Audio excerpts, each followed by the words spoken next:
Meu nome é Rodolfo Pajoaba e você está assistindo Por que você deve ler? Como eu falei, estamos fazendo uma série sobre os livros e por que você deve lê-los. Um livro que não é muito comentado, sobre o qual não é muito falado, porque não é um autor muito filósofo da fotografia, mas ele é um grande pensador da imagem, é o livro Modos de Ver, do John Berger.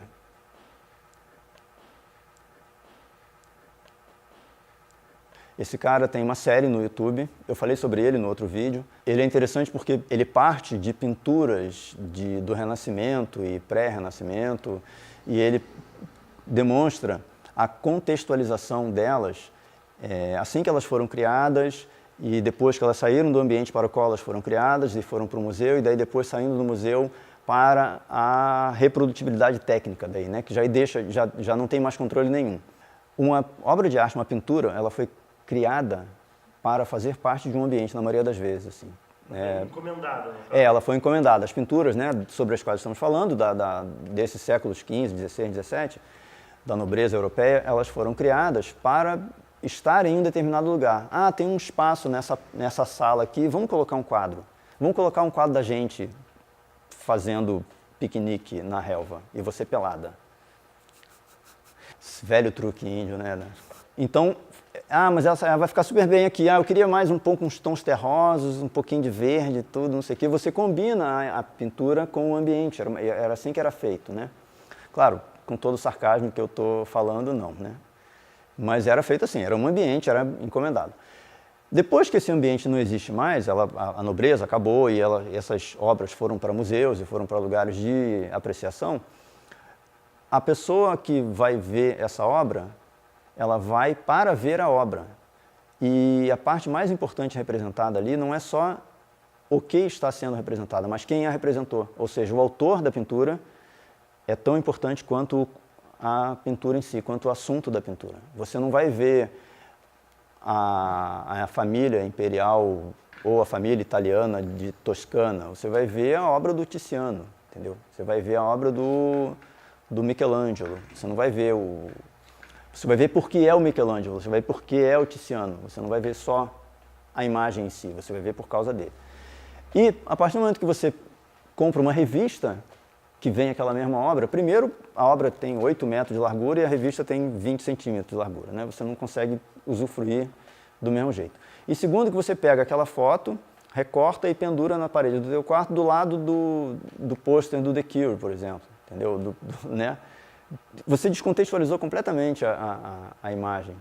É uma coisa interessante, né? É legal essa desestruturação do caminho da imagem. A gente não tem controle nenhum sobre isso, né? Divaguei completamente, né? Não tem Não, mas é isso que o livro diz. Ele fala bastante sobre isso, né? Isso. E por que é importante a gente ver isso? Porque tem que pensar na fotografia, principalmente.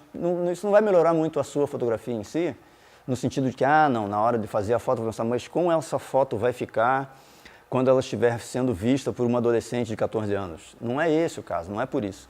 Mas quando você começa a pensar sobre a fruição das imagens, né, você começa a pensar melhor na tua própria foto, né? E o que eu pensei, o que eu nunca tinha pensado antes, é fazer fotos para ocupar determinado espaço. Então, aí entra, porque isso tem a ver com a fotografia para arquitetos, não é a fotografia de arquitetura, mas existe um mercado, nesse sentido, de fotografia para arquiteto. Você faz fotografia pensando, indo junto com o arquiteto, né, eventualmente, falando, esse ambiente aqui, isso aqui vai ter esse tom de não sei o quê, e o cara é surfista. Eu pensei, então vamos fazer umas fotos de onda. O cara vai lá e faz as fotos de onda, tem a ver isso. Inclusive eu tenho um ex-aluno, foi ex-aluno numa escola, depois ele é ex-aluno meu aqui, pessoal, que ele é arquiteto e fotógrafo, e ele coloca as fotos que ele produz nos ambientes que ele projeta, de casa-cor, essa coisa toda. Que não deixa de ser, muito obrigado pela colaboração, o contexto das pinturas dos anos, né, do século 14, 15, 16, por aí.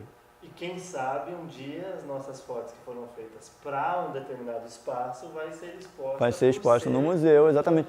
Irving Penn, por exemplo, aquelas fotos dele não foram feitas para serem expostas no museu. Todas elas são utilitárias, né? as fotos de moda, as fotos antropológicas, né, de retratos dos índios, né, eram índios, né, bolivianos, peruanos. Ele não fotografou aquilo para ir para o museu, ele fotografou por causa da revista. É o oposto, inclusive, né? Ele fotografou pensando na reprodução, da reprodutibilidade técnica, e acaba que ela foi para o museu. Sensacional isso, né? Não há regra, né? Isso é legal pra caramba, acho sensacional. O Irving Penn foi uma grande descoberta minha, eu não conhecia pessoalmente, achei maravilhoso. Vou começar a comprar livro dele. Também próximo show que ele foi, eu não vou deixar de ir. Comprar uma camiseta dele, assim, né? Irving Penn, assim, aí com a guitarra, porque eu adoro ele quando ele toca a guitarra, que ela faz aquela pose, assim.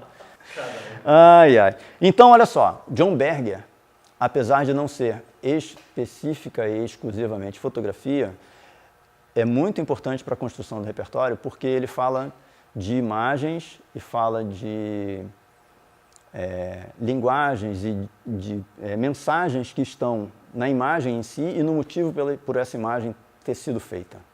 Eu recomendo direto. Qualquer livro dele é muito bom, mas esse aqui, Modos de Ver, é sensacional, é uma boa introdução.